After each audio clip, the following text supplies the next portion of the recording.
Hi, everyone. This is acyuta-bhava from Nightlight Astrology, and today we're going to take a look at Mercury's square to Mars. Now, Mercury is retrograde, finishing up its retrograde right now, and squaring Mars in Aries. And this is one of two squares that will happen this month. So we're going to unpack this first of the two, and we might circle back around to this later in the month as well. So first of all, let me give you a look at the chart so that you can see it. All right, so you're going to notice that Mercury is retrograde. This is for Tuesday, July 7th. And you're going to see Mercury's retrograde at about 6 degrees of Cancer. This is at the start of the week. You should be able to feel it this week at the very start of our week, maybe already feeling it. And then what happens is Mercury is going to step backward and move through that square to Mars between Tuesday and Wednesday. So you can see the two squaring one another right around that time. They cross paths. So now, important to recognize, when you look at a planet in ancient astrology, imagine that it's looking in toward the center of the chart. Is the aspect from Mars to Mercury happening to Mars's right or Mars's left? Well, this is happening to the right of Mars. Whereas if you were to turn from Mercury into the middle of the chart, you'll notice that the aspect is happening to the left of Mercury. So their aspectual rays are flowing in different directions. And in ancient astrology, when an aspectual ray is flowing to the right of a planet, the superior sextile square or trine, then that planet is said to have a dominating influence or effect. So in a sense, if Mercury and Mars are combining or kind of tangling their qualities together, Mars is stronger, Mars is more dominant, Mars wins, or you could say that Mars comes out on top somehow. All right, so anyway, what that means is that we have a Mercury-Mars connection with a very dominant Mars quality. Remember that Mercury doesn't love Mars in the sign of Cancer because Mars is the Cancer is the fall of Mars. So it's not an easy place for any planet to get along with Mars from Cancer in Aries. Now, Mars has also got a lot of dignity in Aries. That's its home sign, so it's right in its own wheelhouse. It's very empowered also by three planets in its exaltation right now that are sort of yielding in a sense to Mars, or they're also in a square with Mars, Jupiter, Pluto, Saturn in Mars's exaltation. So a lot of Mars energy right now. Now, what can you expect from this, both personally and collectively? Okay, well, one thing that can happen is remember that Mercury rules things like merchants and the exchange of money and goods and services, the marketplaces. And so it's possible that we could see things involving money or sharp turns with regard to money and sales and business. And feuds or conflicts or disputes about money, sales, business. Also, Mercury is related to, with Mars in particular, can be related to theft. Sometimes theft of ideas, theft of information, stuff like that. So we also have to remember that the sun at this time is coming into a trine with Neptune. Venus is moving back into a square with Neptune. The possibility for there to be identity theft, information theft, copyright theft, intellectual thievery, stuff like that is potentially high. Maybe not even intentionally. It could be the kind of thing where you might get embarrassed because you forget to cite your sources or something like that. Or that you could miscommunicate something and only find out later that there was some kind of miscommunication or misperception of your words. The other thing that can come across with Mercury and Mars is going to be any kind of more belligerent forms of communication. Mars being the god of war, Mercury of communication, there can be a more pointed or edgy quality. And with the hot of Mars in the fire sign and the kind of cool of Mercury in the water sign, emotions can boil over. You can have the equivalent of a boiling pot of water. So be careful also of burns, of hot stoves, of basically anything where you could get too fired up or too emotional. Anger, yelling, outbursts, cutting words, cussing someone out. Be careful of recklessness on the road. These are the kinds of things you have to watch for. Impulsive or rash decisions or claims or sudden outbursts that you can't. It's like when I was a kid, and I've done this with my daughter. Maybe you guys can relate to this. You have like a to help someone understand that you can't take back your words. And I actually got this as a kid from my own mom, I think.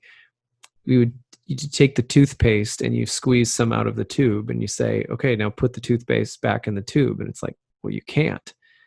And so you can use that with little kids very easily to help them understand that once you say things, it's very hard for them to, go back in.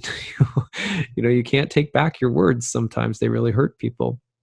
So, you can't get the toothpaste back in the tube sometimes when, Mercury and Mars get together. They'd be very cutting, and even, like verbal patterns of verbal abuse or something like that. Some people personalities can handle more fiery combative speech, in which case it could be very, kind of jocular, athletic, fun, competitive, banter and wit. But also, you do have to be careful because Mercury in Cancer is a bit more sensitive, and is rooted in the sensitivity and care and concern of the moon. So the potential to feel sort of manhandled by Mars right now, especially in more sensitive, delicate matters or topics, conversation, communication. Topic of violence toward women or children could be pronounced with Mercury in a sign that's so connected to domestic life.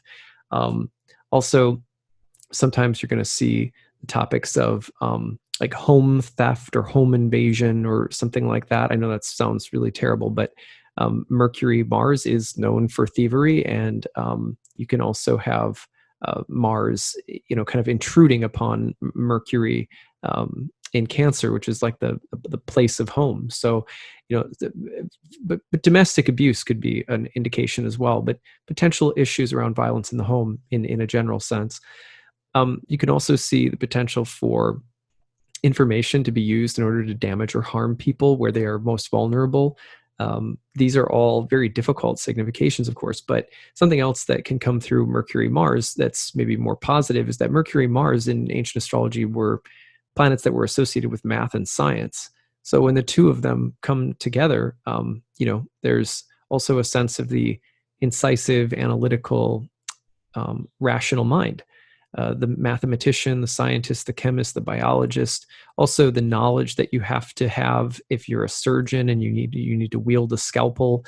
So, fine-tuned critical skills, crafts, things that involve cutting or heat, stuff like that. This is also a transit that, again, like there may be some need, like I'm trying to communicate my needs, but Mars represents some kind of more urgent, pressing demand that will just take over and dominate. And there'll be a chance to revisit all of this. The interesting thing is that all of these themes are in kind of a conversation actually all month long, which will then perfect again by about the 27th of the month. So, later in the month, you get to revisit all of this with Mercury direct. Well, Mercury's retrograde during this. This could also be about revisiting some kind of difficult conflict or topic from the past or from the family or from ancestry, difficult news relative to the family. So there is, but there's going to be a chance to almost revisit this as well later in the month. So don't think that the intensity of this next couple of days won't be without revisiting later in the month. Now, it would be a good time to use analytical research in order to make some kind of important change.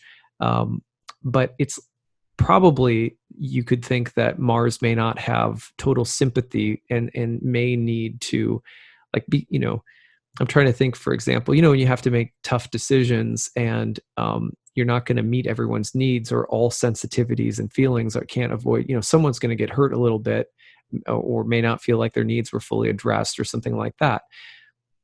Mars won't care so much. So, but because there is a revisiting of this and Mars throughout the year is also working through quite a bit, just be careful of making really rash decisions and in the way that we communicate, even if there are, we have to make executive choices and they're hard or difficult or whatever. Just one piece of advice would be, just make sure that you're not being, how we do things is as important, probably more important than, what we do, right? So Mars says, I'm going to do this. I have to. Don't necessarily care if some people get hurt in the process. But remember that you can still make tough choices or executive decisions with love and kindness. I think that's probably a good message for the moment. All right. So I think probably the other thing that comes to mind with Mars, Mercury in general, is the topic of criticism.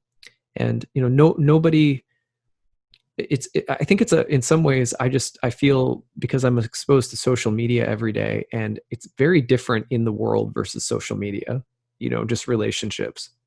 Social media, my experience is that people are very quick to criticize, and quick to direct animus toward others. And one has to wonder if in doing that, one passes the same purity test that one issues to others, or one is as critical toward themselves as they are to others. This may also be a time to look very carefully at the spirit of criticism in our lives. And that's something that I can struggle with, being, kind of a heady person at times. And this is why, for me, the practice of bhakti yoga is so important, because for me, there's a daily practice of giving my most, ongoing analytical processes, like, just back to God, and just sort of being like, fill me in here, because when I try to handle things on my own, I end up cutting myself for someone else. You know what I mean? Because the mind is like a sword. So just things to think about. I would love to hear from you, hear how things are going, hear how you're handling this transit.